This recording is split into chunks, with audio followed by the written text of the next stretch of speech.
bahçesinde her açan gonca aşkın ışığıyla ısınır dünya. Bir nefes gibi kısa, bir ömür gibi derin, sevgiyle yoğrulmuş bu yol kutlu bir serüven.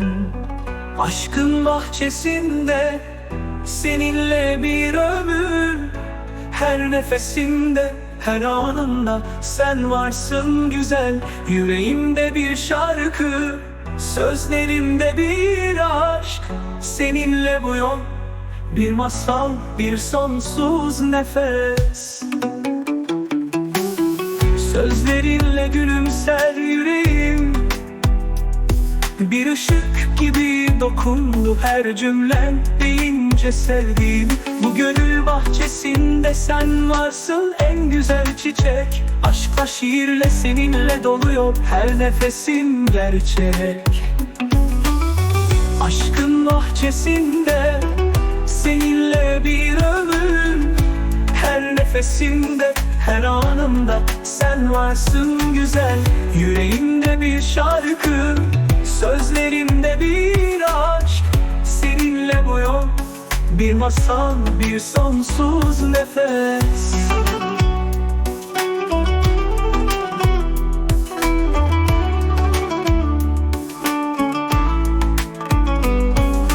Kendine aşık etme beni, yanarım, korulurum.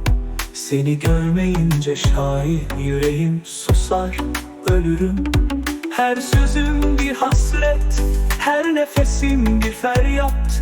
Gel ki aşkımız gönül bahçemizde can bulsun heyhat. Aşkın bahçesinde seninle bir ömür, her nefesimde, her anımda sen varsın güzel. Yüreğimde bir şarkı, sözlerimde bir aşk, seninle bu yol bir masal, bir sonsuz nefes.